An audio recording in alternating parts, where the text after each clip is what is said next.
in YouTube videos, especially when it's a great orchestra like that. It's the Berlin film. Yeah. So anyway, so back to your original question, though. He's just been holding on to that gem. He's like, yeah, no, I actually just remembered that. But sorry, what was your original question?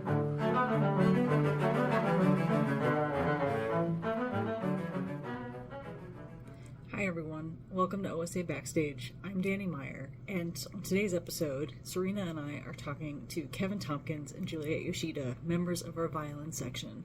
I want to thank Liz LD for her question that kicked this all off. If you have a question, please email it to osabackstage@gmail.com.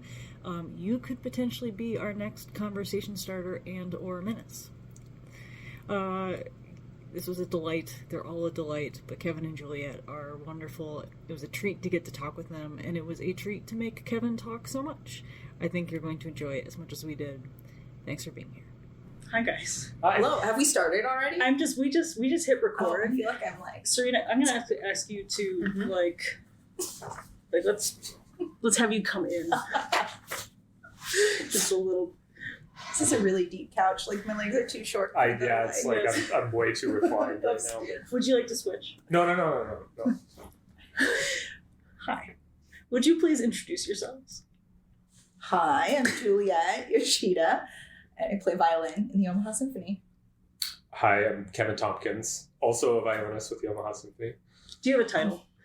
I am Assistant Principal Second Violin with the Omaha Symphony. Thank you guys so much. We've been asking everybody the same question. Do you remember the first orchestra concert you went to? Yeah, it was here, and it was. Hold on. You got this. Hold on. You can do it. Carmina Burana. That's what it was. Wow. Mm-hmm. Oh, damn. Yeah. That's kind of an epic way to start out. Yeah. Okay, so I was like, wow, this is loud. It's awesome. I was in this scenario like 4, so yeah. Cool. Okay, 4. Wow. Yeah. 4 for O Fortuna, which is very appropriate. So the most apocalyptic, like every movie bomb about to go off, we're screaming O Fortuna. That was your first orchestra concert. Yeah. Was it? I think I only slept through half of it, so.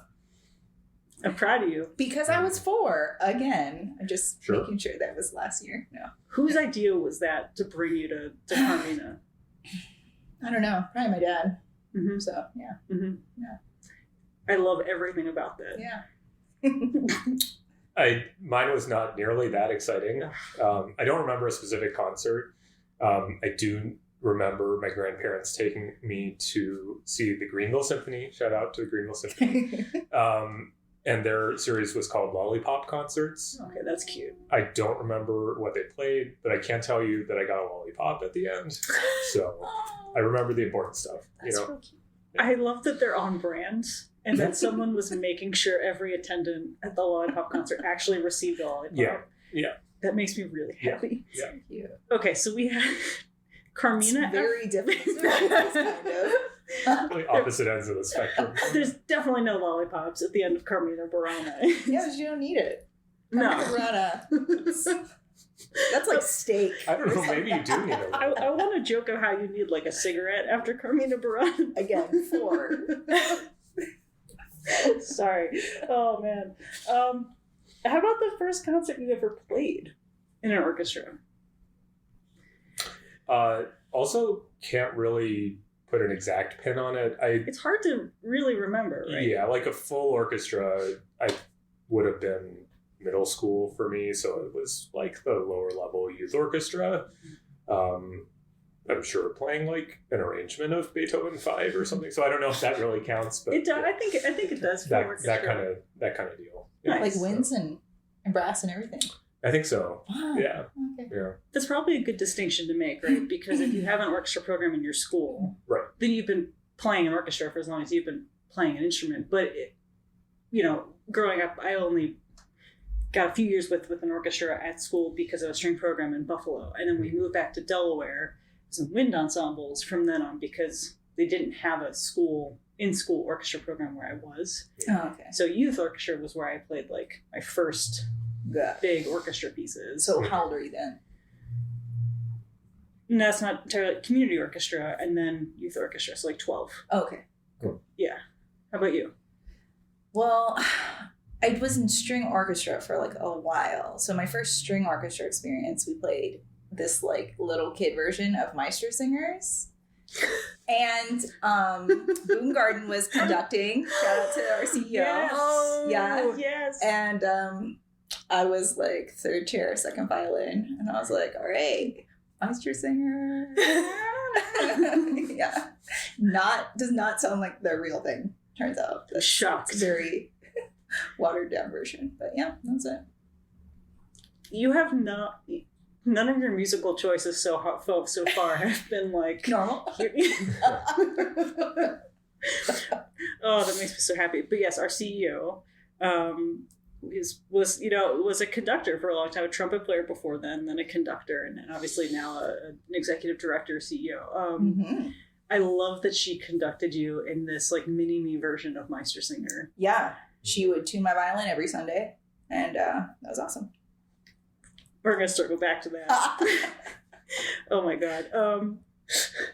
What about those first when you got to play with winds and brass and percussion, were you surprised by anything? Or was that because your dad was the longtime principal percussionist of this symphony, Mm-hmm. so it wasn't like symphonies where you were a stranger to symphonies, but what was it like playing in one for the first time? Yeah, I guess that's the thing. It's like when you sit backstage so many times, it's like a very small distance change to then sitting on the stage and making the sound. So didn't feel that, different awesome. or life altering. I was like, oh yeah, now I'm just like sitting in the middle of the sound instead of on the edge. So I love that. yeah. Mm-hmm. Yeah, I think it's like when you grow up playing music, it's every stage you get to, like you play in youth orchestra and it's like, wow, there's winds here and there's percussion, and it's more just of like the fact that they're there. And then I remember very specifically when I went to college and like hearing the cellos, I forget what we were playing, but hearing the cello section with like all of a sudden more cellos, and they were all really great players. And I specifically remember that sound because that was the first time I'd heard that level of like section playing from a string section. And that was, I mean, it obviously left an imprint with me. So that was even more the level, like getting to play with people. It's like you just notice different things as you go. Yeah. In my experience. So speaking of noticing different things. So the reason why we wanted to talk with you guys, besides just wanting to talk with you guys, we got an audience question, which is from a good friend of mine who's a menace, and I love her, but she's a menace. And the setup of the question is mostly a joke, but I think it's a great place to leave off from. So the setup is, could someone who's not a violinist or string player at all pick up a violin, not unlike Steve Buscemi, hello fellow kids, backward ball cap, walk on stage, sit down in the middle of it, and pretend to play? Could they do that? And then how long would it take for people to notice something was wrong? No, they could not do that. And it would take about 5 seconds for people. The thing about orchestra playing is before you even make a sound, there's so many little mannerisms that you just accumulate as you go. Okay. Of just like, it's almost like etiquette almost. Like you would notice just by how somebody was sort of just carrying themselves almost. You'd be like, I don't know if you are. Yeah, right. Like exactly. Like they'd be sitting there not ready to play and you'd be like, you're holding this wrong, or you're, it would be somewhat akin to like if you threw me on the basketball court with the LA Lakers and you would notice pretty quickly that somebody was not supposed to be there. So, because even with like a substitute, I felt this a couple times when I got to play with another orchestra. There's a feeling of like, I don't know where stuff goes, I don't know how you, even though you're very comfortable with your instrument, the space is completely different. So you were talking about, you were backstage for so long and then you finally got to walk on stage, but that felt really natural for you. I imagine for some people that first time is not nearly as natural. Like when you, do you remember when you first started playing with us? Like, was there any of that trying to figure out the vibe? Yeah, for sure. Anytime you play, I remember it specifically here in Omaha when I got here, and really anytime you like play with any other professional orchestra, you have to get used to, like, every orchestra has a slightly different approach, rhythmic approach. Every orchestra has a slightly different approach to their sound, and it's like when you play with an orchestra for the first time, you have to like have your antennas out really like attuned so that you can very quickly adjust to those things. I remember getting here and having to feel a little bit more of a delay, like from the conductor's beat to like when my sound should start. And I don't remember why that would have been at that point in time, what orchestra I had played with most recently. That might have been a little bit different in their approach. But yeah, I do remember. And, you kind of just try your best to be very adaptable. And after a while, it becomes like second nature. So. But then that becomes what you guys were talking about. Like, you walk on stage and you're just automatically in that mindset. Mm-hmm. But when you're first walking on stage, what are the things? Okay, so let's say it's a new Masterworks week. Mm-hmm. And let's go back to Elgar, where it's a piece that's unfamiliar pretty much to the entire orchestra, and we're all learning this together. So what are you watching for? It's not enough that you just know your part. You guys are in the largest section on stage. Between even just one first violin or second violin alone, it's the largest section on stage. Then you combine that sound, and it's a third of the string section easily, right? Mm-hmm. So besides your part, what are you watching and listening for as you simultaneously play your instrument and check in with the conductor? I mean, I think it's a really interesting thing that you brought up the fact that the Elgar is unfamiliar, because I think if an orchestra has like a history with a piece, then I'm much more, as someone who hasn't been here as long as some people, like I'm much more attuned to what other people in my own section are doing and making sure that I'm doing it that way.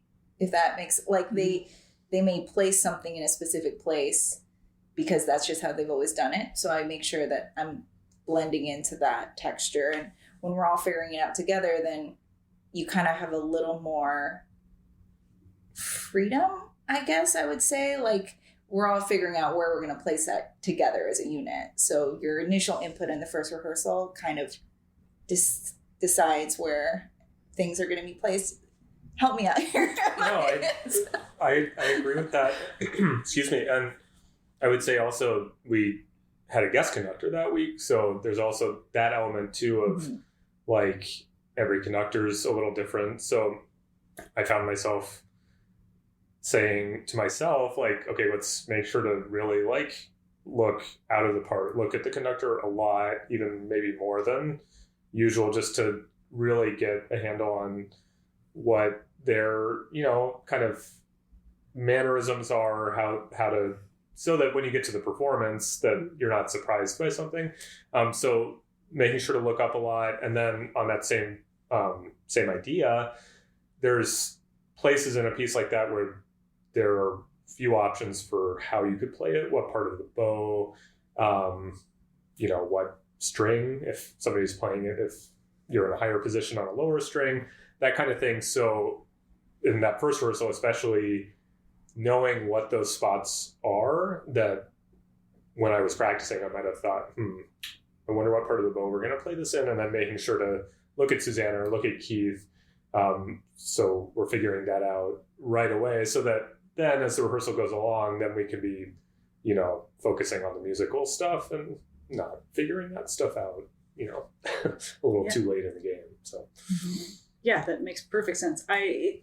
Obviously, it's like you really don't want to be noticed at all. Mm-hmm. Like ideally, I think it sounds like the ideal situation is that everyone is doing the exact same thing at the exact same time. I knew it was a long It's like a school of fish or like a herd of zebra. Like, Well, right? If okay. you stick out, like, Yeah. so you really don't want to be that person. On the other side of the coin, the danger with what that I find a lot in being a member of a violin section, because there's so many of us, is yes, you want to blend, but also like you have to be careful that you don't find yourself hiding. You can develop a very bad habit of like playing unconfidently and sort of hiding, not for any like lack of preparation or anything, just it's easy to do. There's that many people and you've been told so many times like don't stick out. So it's finding a good balance for me of like we're blending, we're matching with our section leaders, but we're also like contributing, right? You want to be a very strong contributor to the section sound. So how do you walk that tightrope? Is that so you mentioned like Susanna and Keith, right? Like, is that watching them to see what their level of, because sometimes like it's very easy to see the physicality of how much they're adding. Sometimes if someone's not necessarily in our orchestra, but when Pat and I watch all these German orchestras and their YouTube videos, and if there's one person who's just like going for the home run or going 1,000%, and there's a person next to them who's not, it's almost It's funny, yeah. It's funny, but it's distracting. Yeah. So how do you walk that tightrope?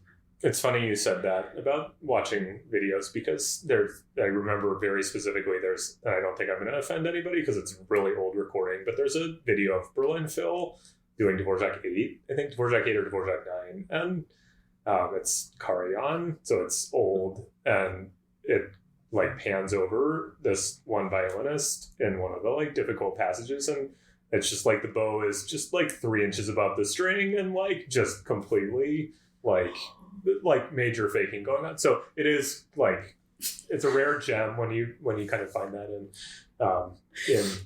YouTube videos, especially when it's a great orchestra like that. It's always the kind Berlin of funny, Phil. yeah. So anyway, so back to your original question though.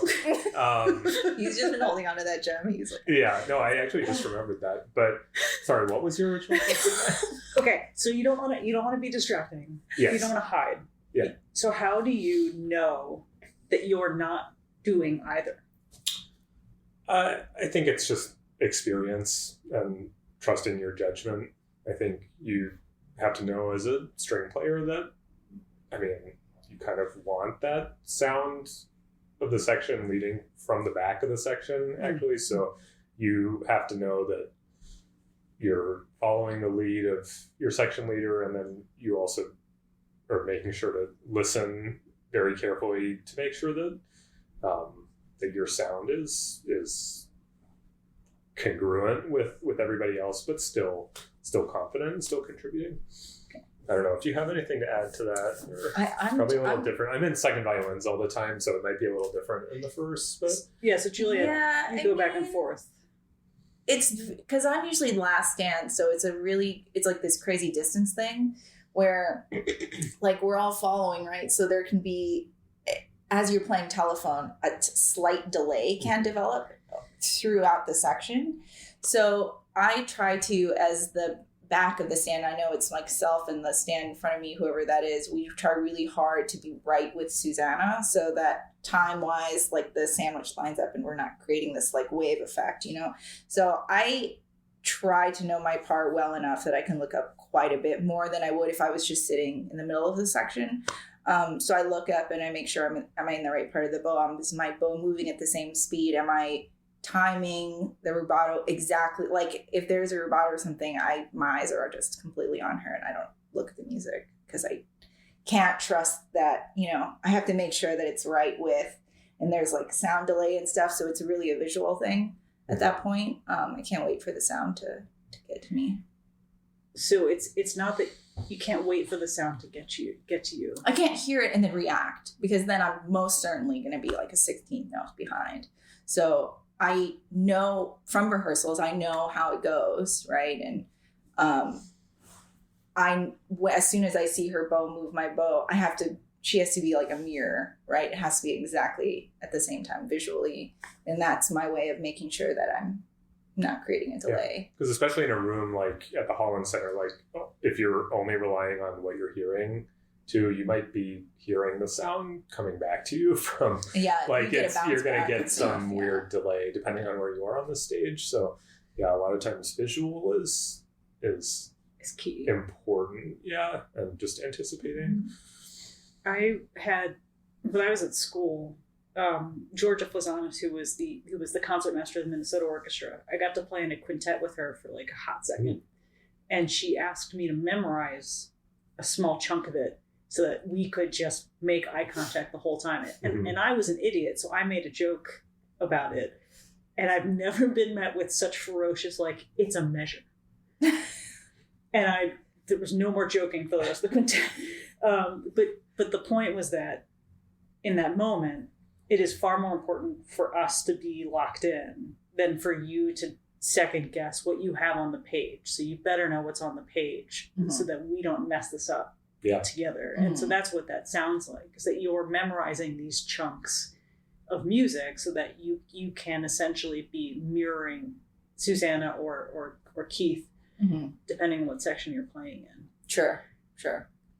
I do find, Serena, you can probably speak to this because you haven't been here that long. And I feel like the Holland has this beautiful glow, but it also creates this atmosphere where I want to wait and hear the sound. So do you find that this orchestra is like, it's like when you're sitting in traffic and the light turns green, there's like a 2-second delay? Like different cities are different, right? Like in Nashville, if you don't step on the gas right away, you're going to get mowed down. Here, it's like, I wait for like 4 seconds before I go because I know everyone's going to run the red light, right? So I feel like, do you feel like this orchestra has like a delay of? It depends. I found on what the seating setup is actually. So the further the string players are away from each other, the principals, so like if there's more stuff in front of them, then the more, because they're so used to checking in with each other, I guess, both visually and with their ears, because they're trying to do the same but so much further apart, that gets more difficult. So I think absolutely there's a kind of, there's an instinct to do it, and generally it works really well. It's just certain concerts, there are different setups, and that can make things difficult to hear across the stage, especially. And you were saying earlier that if it's a piece we're super familiar with, you kind of, if you've been with the orchestra and played that before, the orchestra's played it before, you're kind of like easing into what that existing interpretation is. The car drives itself. But let's say, okay, was there a standard piece of rec that we've done recently that neither of you had played before with this orchestra, do you think? Beethoven 6. Okay. That's one of those weird pieces that kind of slipped past me in my younger, like I just have not played it. So that's a good example of like, I'm sure a lot of people in the orchestra have played it 4 or 5 times with the Omaha Symphony, and maybe they have more of a feeling for like, this is kind of how we do it. Or we play this passage, Sol G, or, there is a spot in the scherzo like that. So yeah, that's an example of like a pretty standard piece of rep that was newer to me in this orchestra. Are those items marked in the part? Sometimes. Not always. Yeah, just depends. But how much of what your section is doing? So in a string part, obviously there's things that are non-negotiable. Bowings, articulation. Bowings are always negotiable. Depending on what. There's wiggle room. We wiggle until the concert, and then by then on the concert day we've solidified. But let me restate. Bowings as a section are non-negotiable. The bowings themselves as a section you can negotiate throughout the rehearsal process. But I can't decide to do my own bowing that's opposite of everybody else. It would look awesome and hilarious. but I might get in trouble. You might get. I think that's what you mean. Yeah. What are the other reasons why it's a horrible decision to go out on your own, bowing wise? Well, go ahead. I mean, you're gonna slam into someone else's bow if you're going. Yeah. I mean, free bowing is nice, but if there's like rhythms, you're gonna still. I mean, the whole idea of everybody matching bowings is we want to match articulations. We want to match sound. It does look visually nice, so there's that.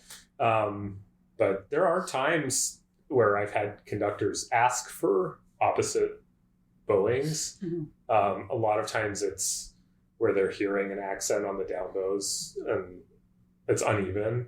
And so they'll ask for inside players to be backwards from outside players so that, like, it's a lot of times it's if there's a bunch of accents in a row so that they're all the same. So it happens. But Oh, okay.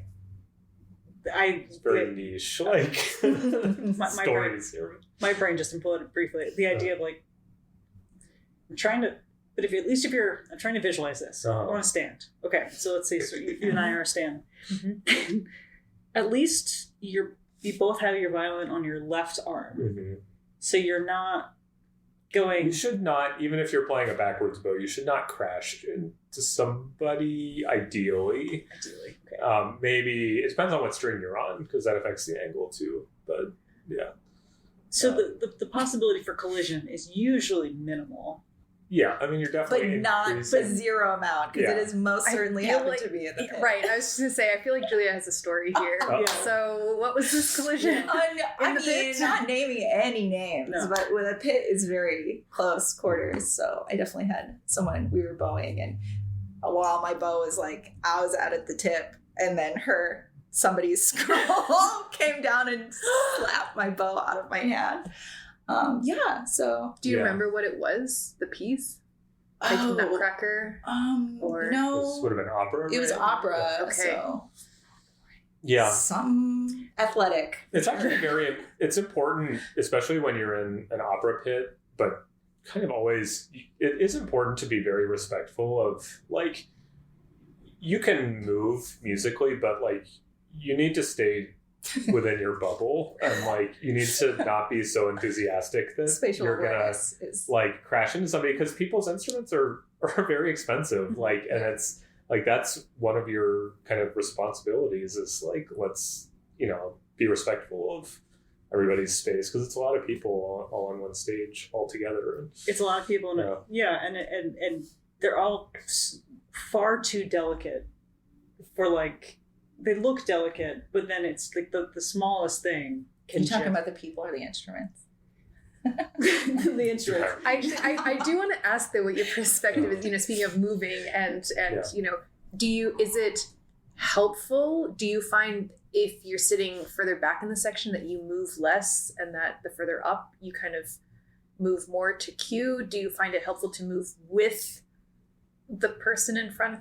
Is there? Yeah, I mean, I think if everybody's moving together and the same amount, then that's good. Like jellyfish in the ocean? Yeah, I think you're right that, like, ideally the front stands are going to be the ones gesturing more obviously, and then maybe as we go back in the section we're more mirroring that, but less, like, actively. Because there's a cue, and then there's movement. Yeah. And so should the cue only really come from the head of the section, or is it a collective? Is it helpful to all cue together sometimes? Definitely, yes, it is. I think the question is, like, the person at the front of the section is more of the initiator, and then we're making you want to make a musical motion. I mean, nobody's going to start from just, like, perfectly still, hopefully. But yeah, I think it's you're just, like, taking what you see and then responding musically to it. Does that make sense? It does. Speaking of the head of the section, so something that I was just thinking of, this romance novel synopsis where it's like a cellist was the concertmaster somehow, and I wanted to throw that book across the room.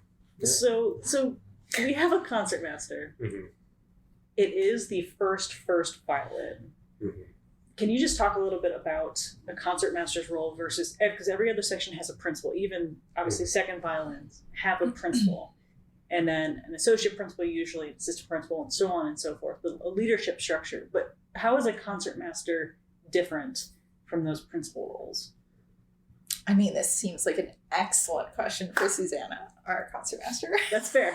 However, I mean, it's just like they're expected to play solos with the orchestra. I mean, I think she probably knows his score forwards and backwards, and Q knows what all the other sections have, has thought about bowings in a thoughtful way for the entire orchestra, probably, I would guess.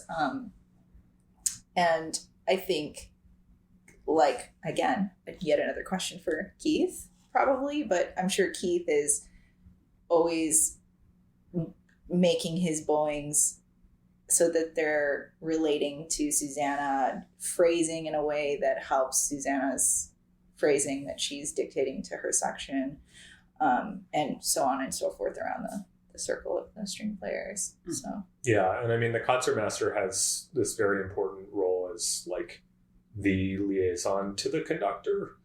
I mean, so really above any other section principal, it should be the concertmaster that's both verbally and non-verbally like communicating with the conductor, and then that gets transferred to the rest of the orchestra through the principals. So yeah, it's very, kind of strict like chain of command, but when it works correctly, it makes it possible to learn a lot of repertoire very well, very quickly, because everybody kind of knows their role and knows how to manage that. And concertmaster is kind of like a port in the storm in a way. Yeah. Like I've always loved watching Susanna because I've got maybe the best seat in the house sometimes, I think, as far as being able to see her perfectly and see what she's doing and how she's approaching things. But something I learned with a friend of ours who's now in the Cincinnati Symphony, Lizzie Ferruta, not everybody wants to be a concertmaster, which was, when you're growing up in school, everyone wants to be first chair. At least I always thought everybody wants to be first chair. Mm-hmm. At what point, as violinists, do you think you make a distinction of what you want? Do I want to be in the section? Do I want a leadership role? Do I want a concertmaster role? What am I going for? I mean, it's a little bit like Juliet was mentioning with when you're a concertmaster, I mean, you're probably going to be playing a concerto every year, most of the time. A lot of solos within orchestral pieces. And so if that's more of your personality as a player, then that might be what you kind of go into. I don't know that it depends on the person too. If somebody is like, I want a section job, that's where I feel comfortable. But there's others that they might have, a section job, but they still practice their concertmaster excerpts and take auditions for those kind of leadership roles. So I think it depends on the person too. But you're right, there is some specialization or differentiation between those roles, and like when you're figuring out what you want to do as a musician. No, I just want to say, I mean, Juliet had a solo in the Elgar Last Stand. Killed it. Yeah. This is true. I did have a solo. Last Stand solo. And I think that was interesting to me because, that was the question of balance too. Can you hear? Mm-hmm. And definitely, I don't know if that is there is that gap between section playing where you are trying to blend, but somehow all violinists, at least for me, like when a concertmaster has a solo or when only the Last Stand was playing, always audible. So it feels like you guys have this extra gear of, okay, now it's a solo, now we're going to play out. So yes, it's interesting to hear that difference in your sound. Yeah, that's a good point. Because again, I didn't know that piece very well at all. I actually had to listen to a few recordings, and I looked online, and you could always hear the Last Stand solo, and it's always marked piano. So we had to think about it, my stand partner too, like if it's marked piano, you can always hear it, and you're playing with an entire French horn section. Mhm. Does he really mean piano, or does he mean like the serenity of the sound of piano, the smoothness of piano, while projecting? Because if you can't hear it, then why would he have written it, so That is exactly how wind players actually look at their parts. Exactly what you just described. Because wind players look at piano, it's like, it's not piano. Like you never, Right. it's exactly what you said, the serenity of the appearance, the sound of piano or something like that. But you never play piano unless it's this one kind of wind chord, nothing else is happening and playing. Then you can kind of play with that extreme in the dynamic range. But that's very interesting because exactly. We're always playing out and pushing, basically. Especially when you have a solo, like you can't look at piano, the dynamic, and think like quiet or like wispy or, like it can get very like, exactly. You have to make sure you're thinking about it in a way that's like, this is going to project, like this is going to carry musical intent, right? Because there's a lot of like piano when you're playing with 24 other violins is very different. So, well, the exact opposite. In the concerto we did with the Elgar, the Dvorak, there's fortes written all over that thing, and you're really not supposed to play any of them. That's true, actually. Yes. Yeah, it's an attitude, not a volume. Right. Well, no, that's right. Then exactly the opposite happens, where clearly he couldn't have meant the entire orchestra plays forte versus one solo instrument, and then you're looking at how do I express the attitude versus I like that very much. It's the attitude, not the actual because again, it's either stupidity or naivete, and I'm gonna decide it's the latter. But when remember Brett Brevard, Craig Brown, it's like, there's a poor violinist up there trying to be heard. Why the hell are you playing fortissimo? It's like, because it's in the part. It's a concerto. Yeah. And it's so those are them. I really like that. I really like how you describe it. It's the serenity of piano, but it's not necessarily the volume of piano. You guys also, so Kevin, you're parked in the second violins. But Juliet, you go back and forth. Is there an approach, is there an attitude that you bring to playing in either of those sections that you have to adjust everything from your dynamic? Okay, so talk about that. Yeah. And I played in the seconds basically exclusively for 8 years here. And I didn't start moving back and forth until a little more recently. But I learned a lot from sitting in the first. Like I really, in the seconds, I feel like maybe I thought, okay, this is a supporting role more. Like I don't want to get in the way of the solo line in the first violins. And now that I'm in the first, when I'm in the seconds, I feel much more freedom to play louder. If I hear them playing an octave above me, I really make sure I'm pumping up the sound, because I know how exposed and naked feeling it can feel if you have something really high in the first.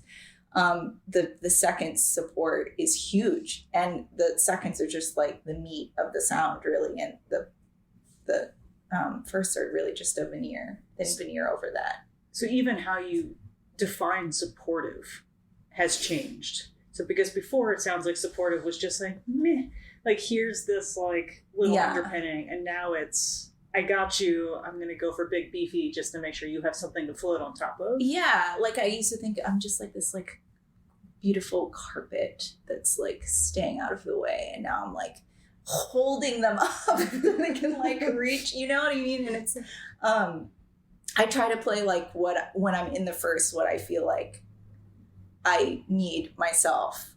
So I think that has definitely changed how I approach both too, because I feel like in the first, I know that the seconds have me, and I don't have to like scream. I can just let the sound be beautiful. And I feel like, I don't play first violin very much. I sometimes in summer orchestras and stuff, I play first, and it almost feels like you do better as in first violin if you like remember to like relax and like just like kind of coast isn't the right word, but like don't force. Mm-hmm. I think, whereas not that you would force in the seconds, but I think when you're playing second violin, there is a little more like activity there that you have to like be a little more assertive and supportive, is what I find. So That's super cool. I wouldn't have thought of it that way. It's like it's very Atlas Mm-hmm. holding up. yeah. How do these roles change? So you've gotten used to sitting in ideally like sections of 12, right? First and second violins each. Ideally, yeah. Ideally would be great. Mhm.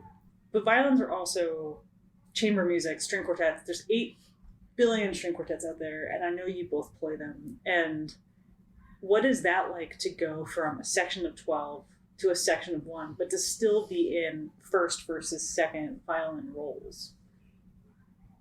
Well, we play in quartet together Mhm. all the time.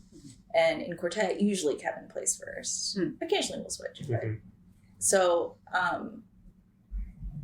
I think it's the same, you know, it's just being aware of what your part, like what serves the music dynamically, structurally, like making sure that everyone's voices are being heard. Yeah, I mean, the thing with when you do a string quartet is all of a sudden it's less of we're all following the conductor together, and now in a string quartet we're making group decisions, which is can be a little more chaotic because it's 4 people with Rehearsals are 4 longer.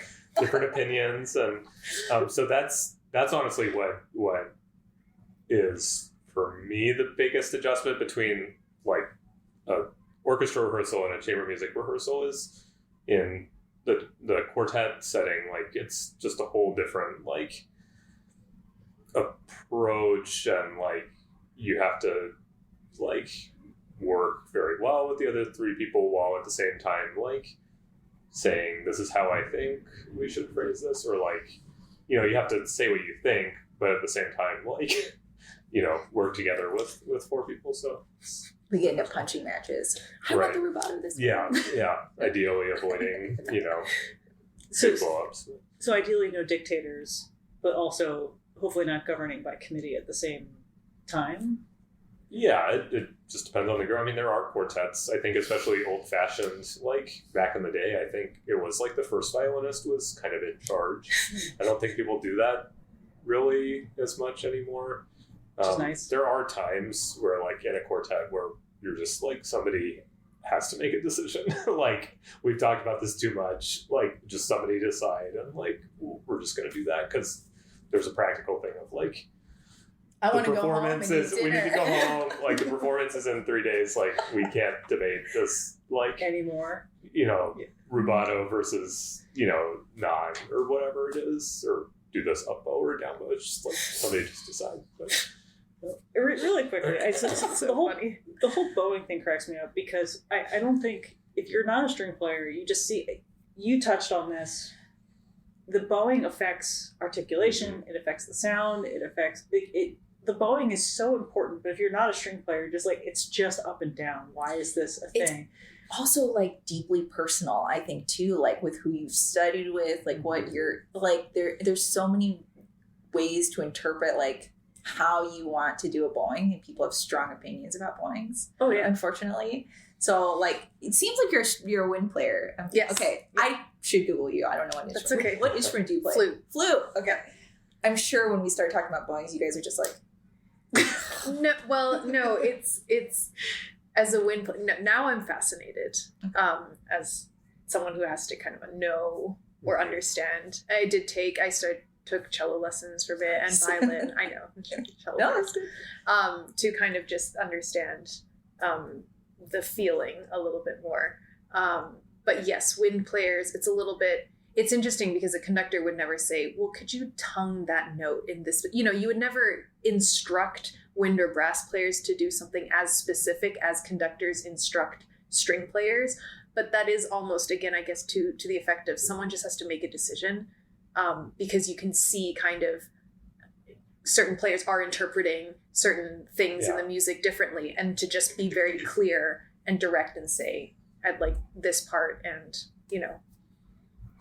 I have almost come to blows with Nate over certain bowing choices that he's made, and it's everybody has their own slightly different approach.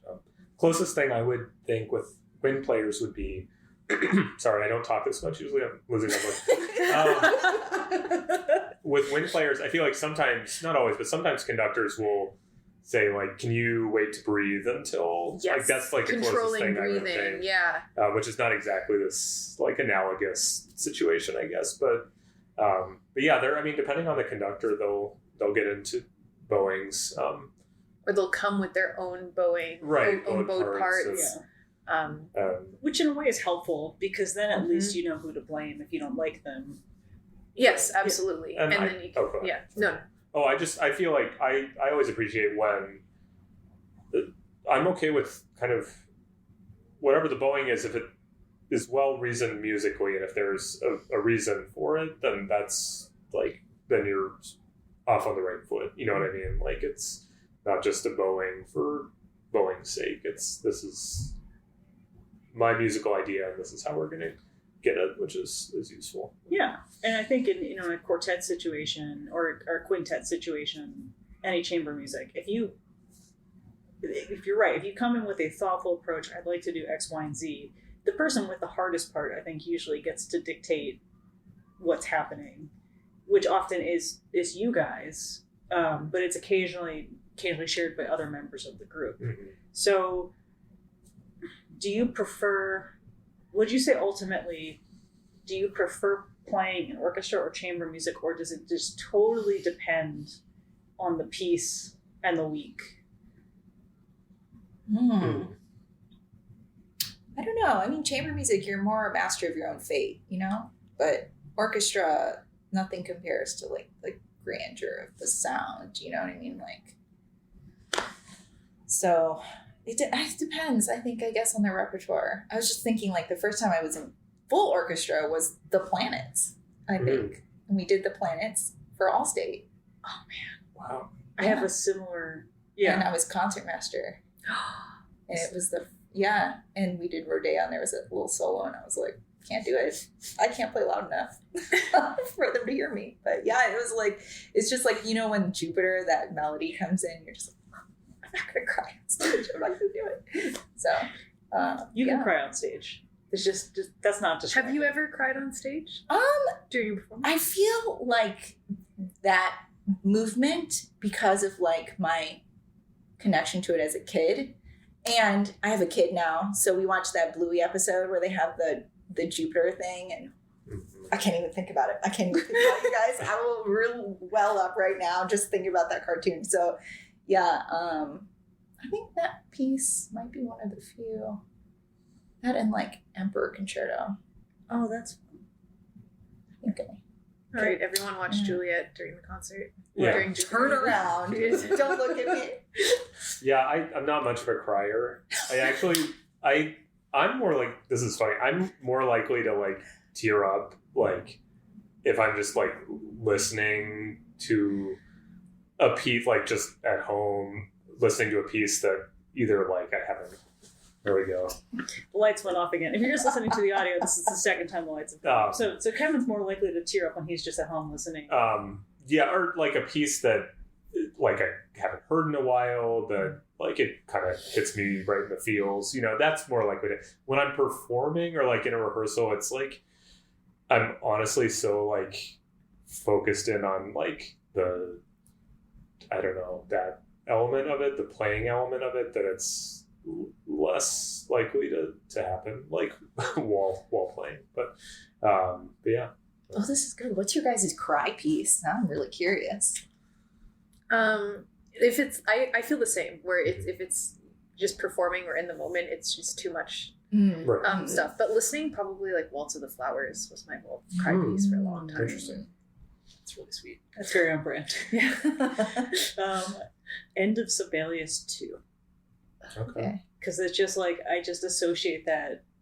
That was one of my favorite concerts ever when I got to sub with Cincinnati. And then that was one of the concerts we did coming back from the pandemic. So you know how we rotated string players in, and that was the one I got to play. So it's 3 bass players, for Sibelius. That's so good. So that's like It was just like, everyone's socially distanced, and I've never worked harder in my entire life. I was exhausted, and we got to the end, and I was just so proud, to be there that I definitely was tearing up. But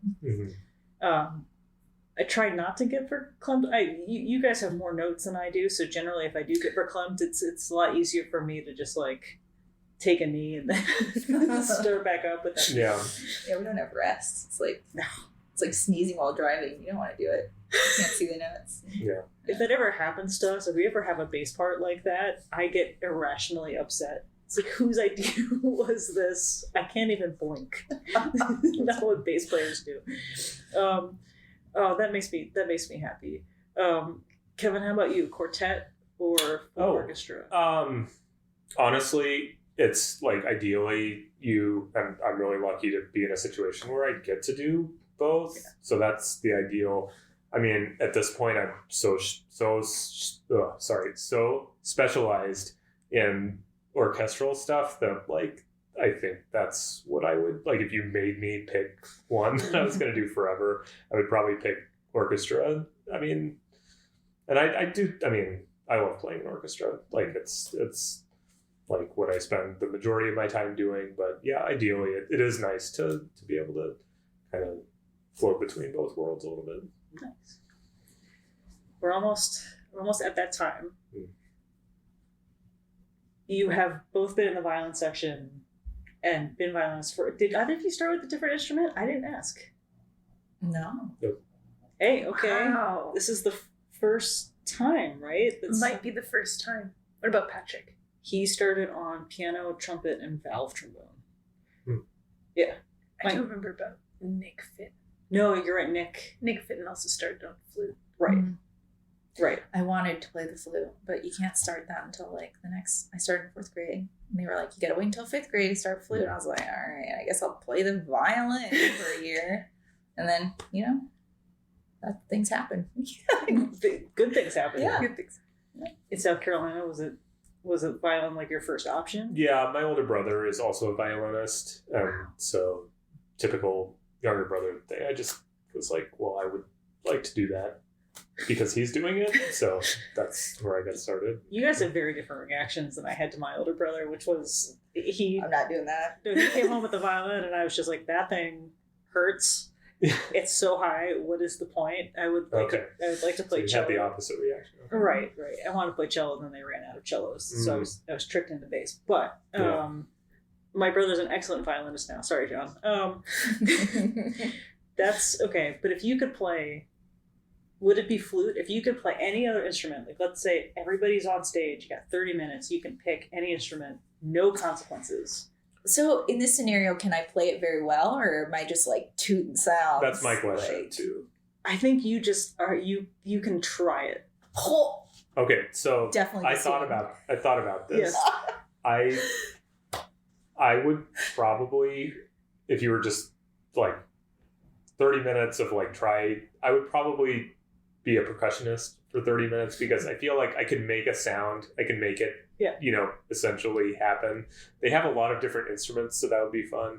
But yeah, I feel like if you handed me a trumpet, I just would not be able to even make a sound. So I don't know if that would go very well. It wouldn't be as enjoyable. No. I think the joy is in the attempt, really. So bassoon. We're taking way different approaches. Yeah. Bassoon, really? Right. What I've learned from this is that Kevin and I are not the same person. Yeah. Not that I didn't know that before, but. Oh my God. You were asking me last week if this was an Oprah moment scenario where like the instrument you named, I just reached behind my chair and pulled out. Yeah. Now's your chance. I was like, reach under your seat, folks. Now I'm just sad. Well, ask Karen Sandeden really nicely if she'll let you try contra, because Nick did, and you don't even have to buzz or anything. You can just blow into it. You can just blow into it and put your fingers where they tell you, and it makes a really low B flat. Wow. Mm-hmm. Okay. Yeah. So you can change your answer now. I might have to reconsider that. I'll think about it. Some bassoon converts. Yeah. Guys, thank you so much for doing this. Yeah, you're welcome. Yes.